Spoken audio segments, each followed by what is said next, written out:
Hello and thank you for joining us on Newsweek, where we highlight some of the biggest stories that made the headlines recently.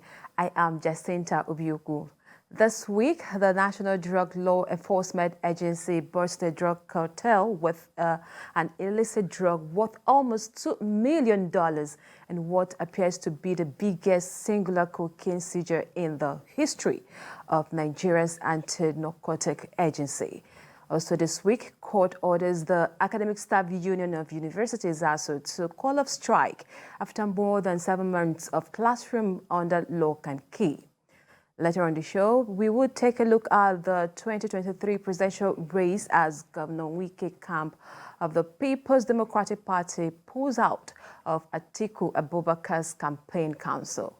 All the details in a moment. Stay with us.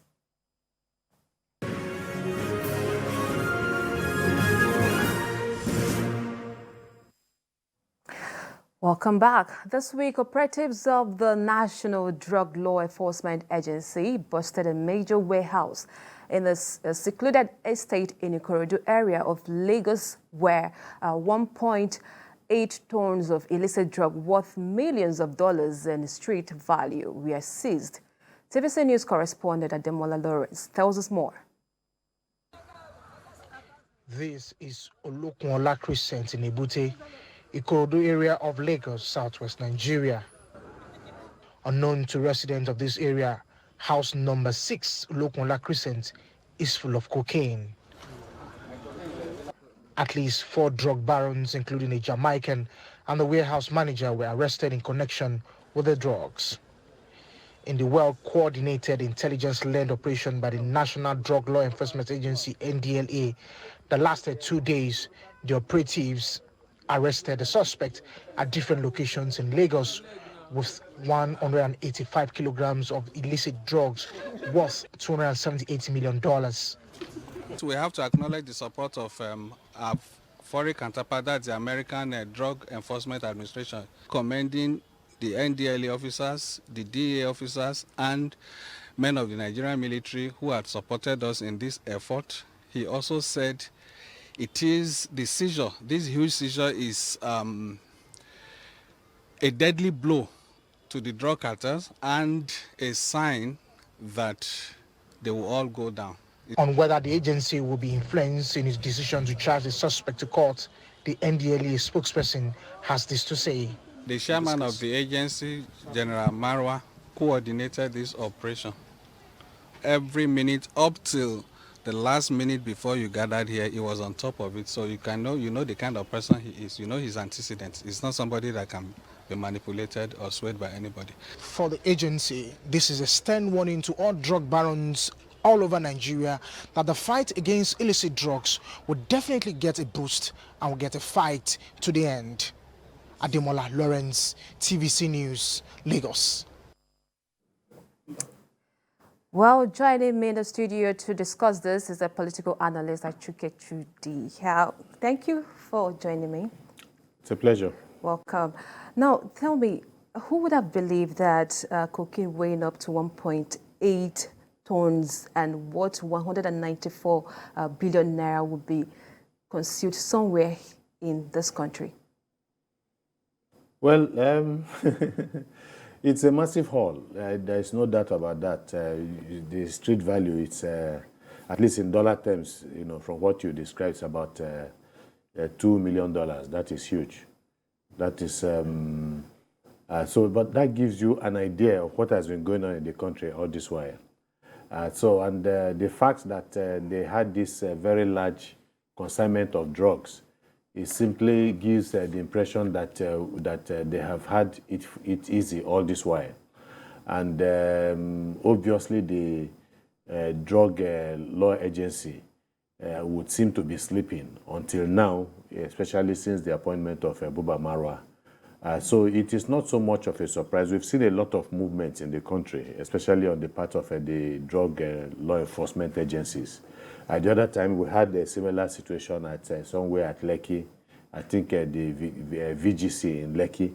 And then we've had serious busts somewhere in the southeast, in the north of the country, so everywhere. I think it has to do with obviously a new vigor has been brought into drug fighting in the country, and so it is exceedingly very, very commendable. Well, like you said, it's quite a very big haul to get that kind of drug, that quantity of consignment in just one place.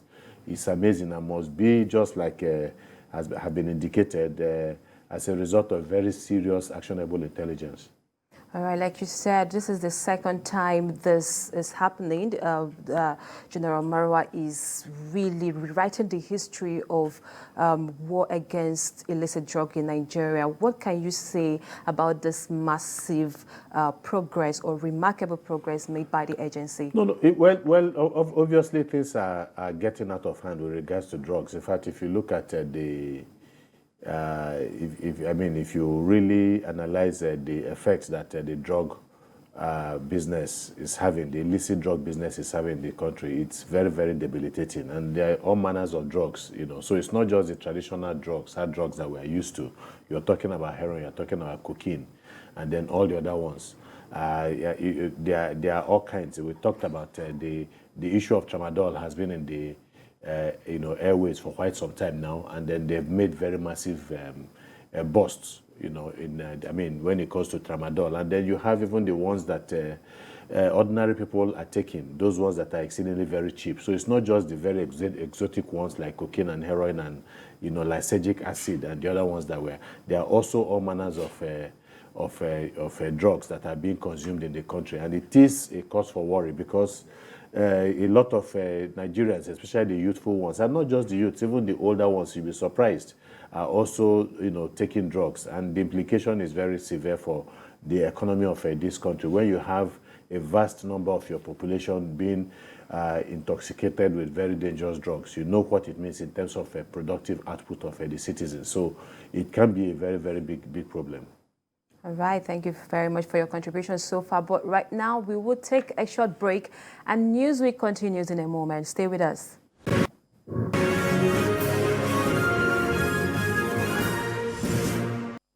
Well, welcome back, and it's still Newsweek, where we discuss the biggest stories that made the headlines in the week.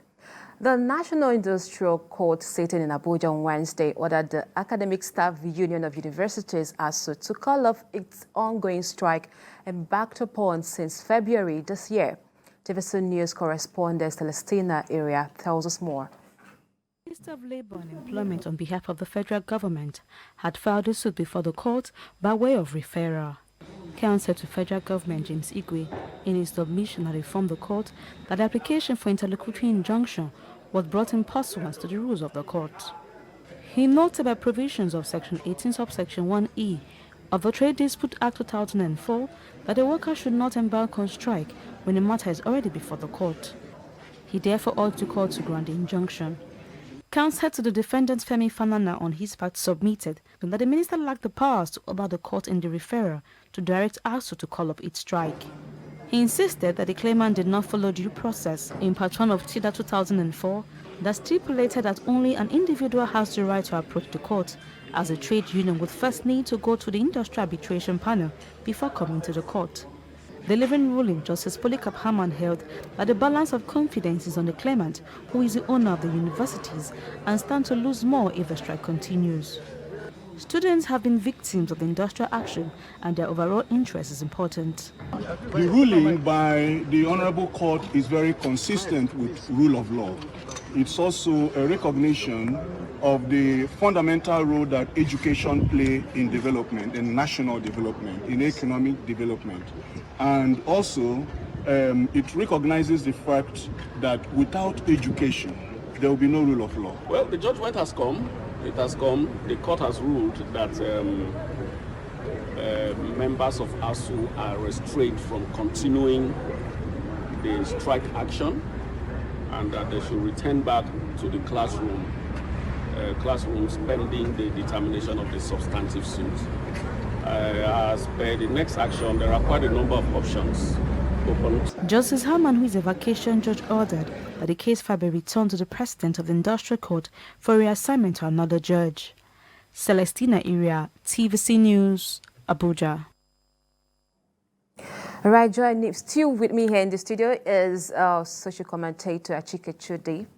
Now, Apparently, ASUU's demands are not yet met, and now the court is ordering them to call off the strike. Do you think this court option is the best way to solve or resolve the issue, the 7-month-long strike? There's no way the court, order would resolve the crisis. It's deeper than that, absolutely. I saw the government lawyer talking about the importance of education in the country, and obviously alluding to the fact that that would have formed part of the basis of on which the court ruled that the lecturers should go back to the classroom. But yeah, it's talking about the importance of education, but it's not about education. It's about it's about proper education.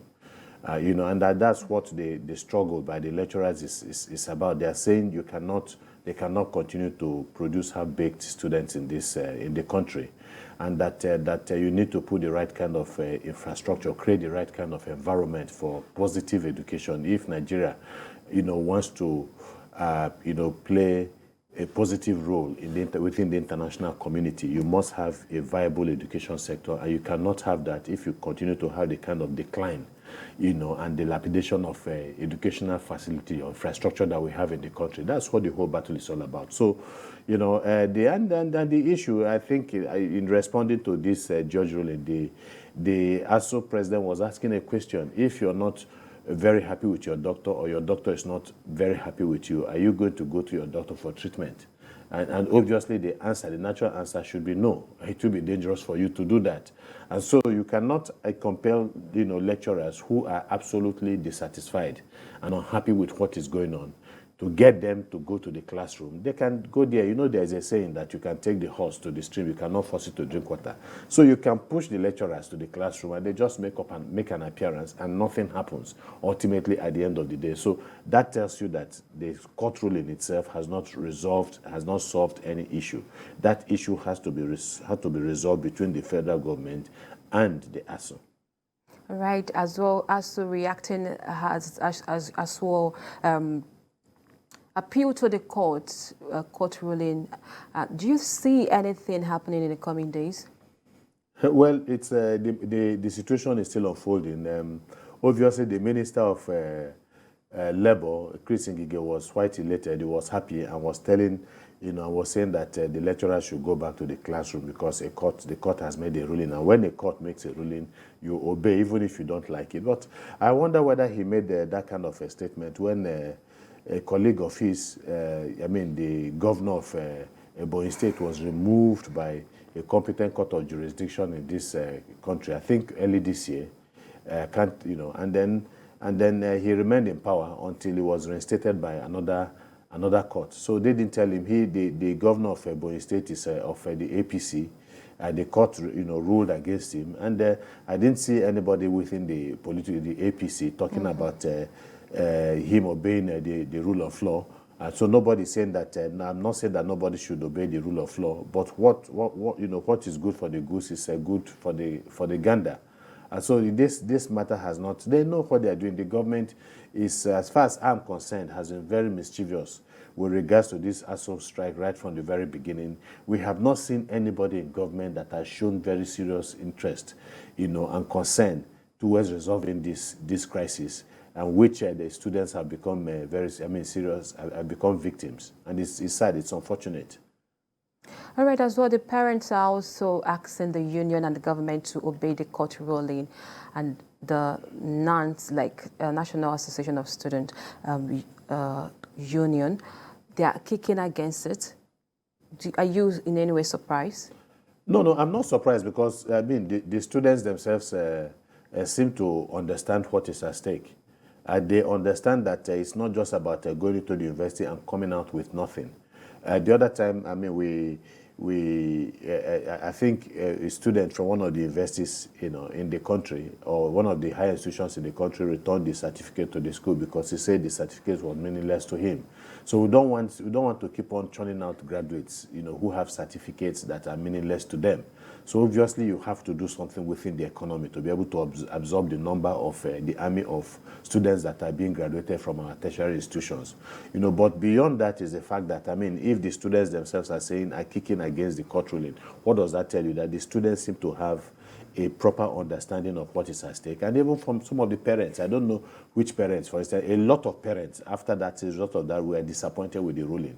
They felt that this matter should be handled once and for all, and it should be handled, essentially to protect the interests of the students. That is, their children. And protecting the interests of their children is ensuring that the university system is properly funded so that the right kind of education will be concocted into their children. That is what this whole thing is about. The government knows that this cannot be a solution to the crisis. When they've had problems in the past with regards to, for instance, the littoral states, I think there was the issue of siting of, oil fields between Akwa Ibom State and the River State. It went to court, but the politicians decided that, look, this has to be resolved politically. And so they sat down and they were able to, resolve it. The government doesn't want to do what is needful because those in government who should be in charge, who, have, vested with powers to make policies in the educational sector, the Minister of Education, the President of this country himself, President Muhammadu Buhari, have talked in the past about the virtues of having proper education in this country, and that it is absolutely indispensable. If you want to have a country that you can that can be put on the path of development and progress. But when it now comes to their turn to ensure to live up to their words, they are busy playing games. They've been on this thing for about 7 months. It didn't occur to them that they could go to court. They set up the Nimi Briggs Committee, came up with a recommendation. They set it up. They didn't want to obey the recommendation. The Professor Muzaili Committee also was another one that they put in place. They didn't want to, do anything about that. Then 7 months down the line, they said, look, we have a solution. Let us go to court. It doesn't smack well. It doesn't speak well of a government that is, really responsible and interested in the educational sector in the country. All right, thank you very much for your contribution so far, but let's go to our final story for tonight. The crisis in the People's Democratic Party, PDP, is said to be snowballing to a free-for-all as the Rivers State Governor, Nyesom Wike, has alleged that the national chairman of the party, Senator Yosha Ayu, obtained the sum of 1 billion naira and the guise of funding the party from one of the presidential aspirants in Lagos, but never remitted the money to the party's account. Senior correspondent Uche Okoro has more. In the last 4 months, Governor Nyesom Wike has consistently fought against what he describes as an injustice against the South by his party, the PDP. This media chat was the most recent public event where the governor vented his frustrations. He said Senator Yosha Ayu lacks the credibility to serve as PDP national chairman after allegedly exhibiting preference for one aspirant during the party's convention in May 2022. There was nothing Ayu didn't do. Manipulation of delegates list, litigations of money, there was nothing he didn't do. And unfortunately today, the numbers were not adding up. In fact, he was calling aspirants to withdraw. But more importantly, Governor Wike challenged Senator Ayu and the presidential candidate to honor agreement reached to bring on a national chairman from the South after the convention.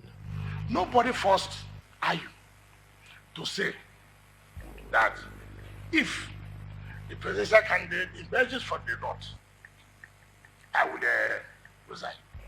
Nobody forced him. But he knew that had been the practice. And now people are not saying, okay, why not do this thing which you promised?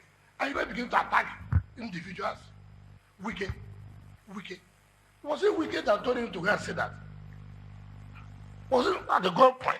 Governor Wike believes that there is still hope for an amicable resolution of the dispute. He said the PDP still has time ahead of the presidential election to address the contentious issues. For me, everything must be done to make sure the right thing is done for us to take the support of Nigeria. By refusing to zone the elected office president we have boxed ourselves to a corner now, where we are trying to break the convention and the constitution of our party. And therefore, something must give way for us to move forward. There is no indication that Governor Wike is likely to back down soon, but he says he will remain a loyal member of the People's Democratic Party.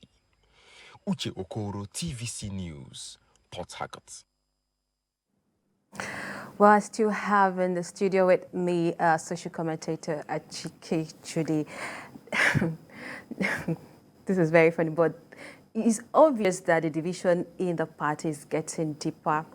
But don't you think, shouldn't Wike be worried that he might destroy what he has worked so hard to build?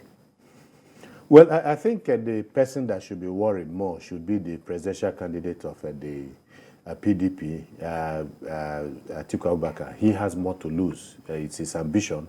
And obviously, it's not all is not well within the party. It's very, very clear. And this is a part that will not lead the party to any kind of success. They are going into a very important election, and so many things are happening within the polity. The contending forces are also formidable. So you need to be able to make appreciable impact. You need to be able to bring all your forces together and to work together in harmony to be able to make any reasonable impact. I won't say it is almost too late in the day, but it's not absolutely late. And I mean, anything can still happen, but something has to give. But it would appear that it's, people within the party are not assessing the situation adequately well. What am I saying? Look, Wike and his group were absorbed into the Presidential Campaign Council or Committee of the PDP. Now you have not settled the matter with them. Why would you want to open yourself up to this kind of embarrassment where you appoint them into the committee and then all of a sudden they all pull out and they say they are not part of that committee? So it embarrasses, you, and then gives that impression that the problem is deeper than people, actually thought. And I think the demand is clear. Politicians are always used to this give and take politics. So I'm surprised that this matter has dragged on for too long. And for politicians, you can't really say that ego, it tends to, play a role, but it would appear that there is a little bit of ego here because it's all about interest. What is at stake? What do you want? And then they're able to sort it out.